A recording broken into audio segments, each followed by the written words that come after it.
अगला प्रश्न है प्रश्न वाला 1.3 के क्वेश्चन नंबर 3 के क्वेश्चन नंबर 1, सिद्ध कीजिए कि निम्नलिखित संख्याएं अपरिमेय है। क्वेश्चन नंबर 1 में है 1/√2। ठीक है, इसको सिद्ध करना है कि यह एक अपरिमेय संख्या है। हम लोगों को पता है कि जब हम लोग सिद्ध करते हैं तब कोई भी अपरिमेय संख्या को सिद्ध करने के लिए सबसे पहले हम लोग मानते हैं कि यह संख्या क्या है, तो यह संख्या परिमेय है।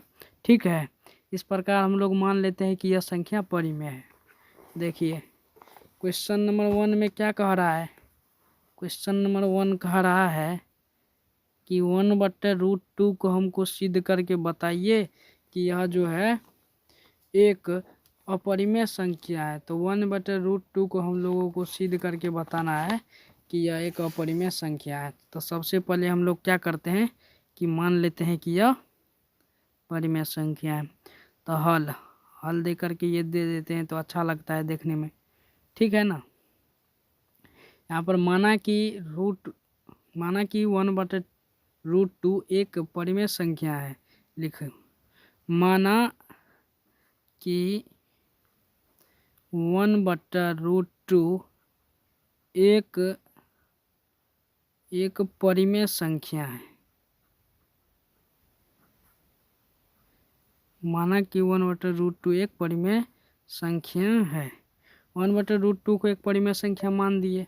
ठीक है, अब देखिए 1/√2 को अगर एक परिमेय संख्या मान दिए हैं तो हमको क्या करना है, तो 1/√2 किसके बराबर हो जाएगा, तो 1/√2 हो जाएगा P/Q के बराबर में, जहाँ PQ क्या हो जाएगा, एक पूर्णांक, जहाँ P और Q पूर्णांक तथा सहअभाज्य, यहाँ पे लिख देते हैं सहअभाज्य संख्या है। ठीक है, यहाँ पर कर दिए। अब देखो यहाँ पे √2 है, √2 को हटाने के लिए क्या करना पड़ता है, तो वर्ग करना पड़ता है, इसीलिए दोनों तरफ वर्ग करने पर, अब देखो दोनों तरफ अगर हम लोग वर्ग कर देते हैं तो क्या होता है, 1/√2 है, 1/√2 है, इसको वर्ग कर देते हैं। इस साइड P/Q है, इसको वर्ग कर देते हैं। 1/√2 को अगर वर्ग करते हैं तो 1 का 1 है और 2 बाहर निकल जाता है, P² EQ² हो जाता है। अब क्रॉस मल्टीप्लिकेशन कर दो, क्रॉस मल्टीप्लिकेशन करेंगे 2 को करेंगे तो 2P² हो जाएगा, इधर Q² हो जाएगा। फिर वही बात जो है ना √5 को सिद्ध करने में हुआ था वही करेंगे यहाँ पर में। देखिए यहाँ पे P² हो जाएगा और इस साइड आएगा तो ये Q² बट्टा में 2 हो जाएगा। ठीक है, अगर आप √5 वाला वीडियो प्रश्न देखें हैं तो ये समझ में आ जाएगा तुरंत।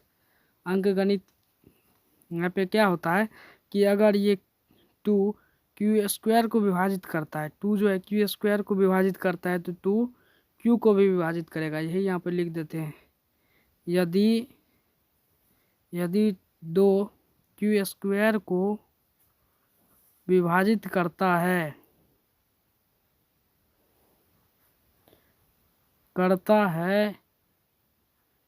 तो 2Q को भी विभाजित करेगा।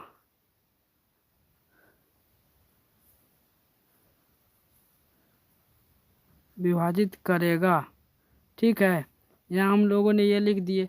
अब देखिए एगो चीज़ मानना पड़ता है, एगो चीज़ हम लोग मान लेते हैं। ठीक है, मानना अब क्या पड़ता है कि आप लोग कहे हुए कि क्या मानना पड़ता है।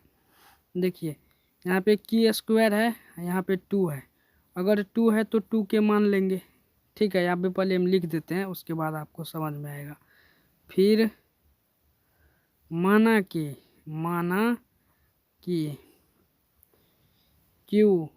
Q बराबर 2 के, ये Q है तो यहाँ पे Q का मान रख देते हैं, जितना नीचे में रहेगा हम लोग उतना मान लेंगे। यहाँ पे 5 रहता तो 5 मान लेते। ठीक है, अच्छा रहता।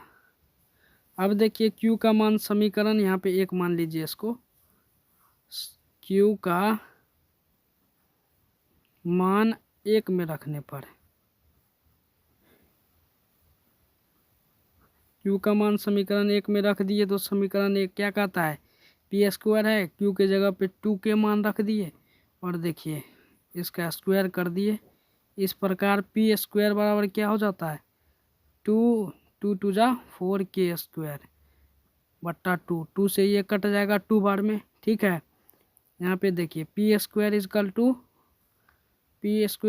टू कितना हो जाएगा, 2 के स्क्वायर।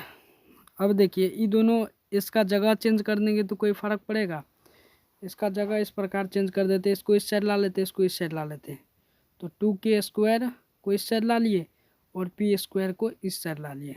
ठीक है, अगर 2 के स्क्वायर को इस साइड ला लिए, पी स्क्वायर को इस साइड ला लिए। अब देखिए के स्क्वायर को इस साइड रखते हैं, इस साइड गुना में है, 2 है गुना में, इस साइड आकर के भागा में हो जाएगा। ठीक है, यहाँ पर भी वही कथन लागू हो जाएगा, यदि 2 यहाँ पे लिखिए देते हैं, यदि 2 पी स्क्वायर को विभाजित करता है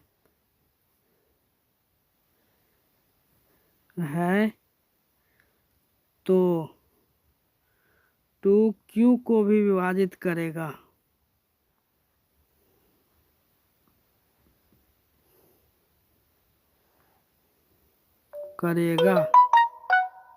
ठीक है, यदि 2 क्यू स्क्वायर को विभाजित करता है तो 2 है ना, क्यू को भी विभाजित करेगा।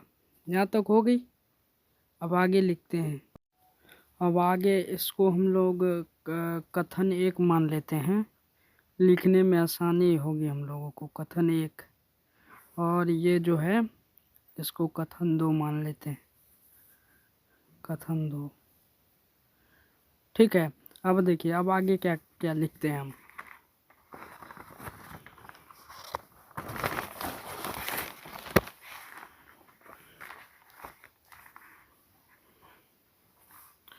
आगे देखिए आगे क्या लिखना है कि आप उस दोनों कथन में देखें, इस दोनों कथन में देखें ना कि यहाँ पे 2 क्यू स्क्वायर को विभाजित करता है। ठीक है, तो क्यू को भी विभाजित करेगा, 2 क्यू को भी विभाजित कर रहा है और 2 जो है यहाँ पर पी को भी विभाजित कर रहा है। सॉरी, यहाँ पे पी लिखा जाएगा। यहाँ पे 2 क्यू को भी विभाजित करता है और 2 पी को भी विभाजित करता है। यहाँ पे समझ लेते हैं फिर से एक बार कि देखिए यहाँ पे कोई भी संख्या है, मान लीजिए पी और मान लीजिए क्यू। ठीक है, हम कह रहे हैं अगर पी क्यू, ये पी क्यू है ना, ये पी क्यू परिमेय तब होगा जब इस दोनों का मौसो जो है वो 1 आएगा। मौसो 1 कब आएगा, जब इसका गुणनखंड 1 होगा। यहाँ पे देखिए ये 2 से भी विभाज्य है, ये भी 2 से विभाज्य है, तो गुणनखंड 2 न हो जाएगा। अगर गुणनखंड 2 हो जाएगा तो मौसो 1 कैसे हो जाएगा। अगर मौसो 1 नहीं होगा तो ये जो है ये परिमेय कैसे हो जाएगा, सॉरी परिमेय कैसे हो जाएगा, परिमेय न होगा। यही सिद्ध करने के लिए हम लोगों को कह रहा था। अब देखिए अब लिखते हैं अगले पेज में। ठीक है, अगले पेज में अब लिखना चालू करते हैं। अगले पेज में हमको लिखना है कि यहाँ 2 पी और क्यू दोनों को विभाजित करता है। ठीक है, यहाँ पी और क्यू दोनों को विभाजित करता है, अतः लिख देते हैं, अतः यहाँ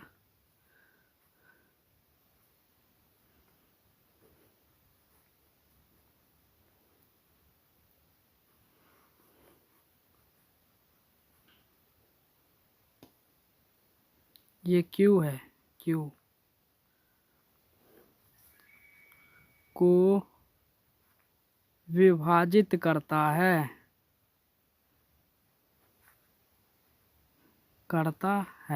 ठीक है, यहाँ तक बात समझ में आ गई। अब देखिए अगर ये दोनों इसको विभाजित करता है तो क्या होगा, तो पी और क्यू का मौस एक नहीं हो सकता है।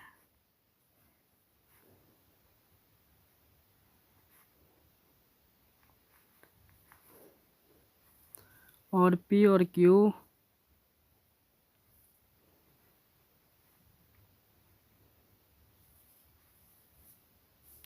सहअभाज्य संख्या भी नहीं हो सकते हैं।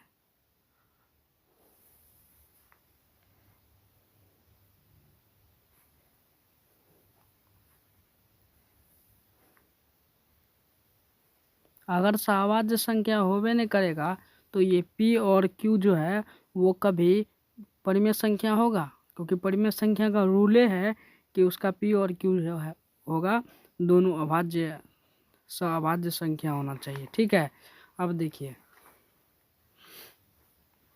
अतः हमारा मानना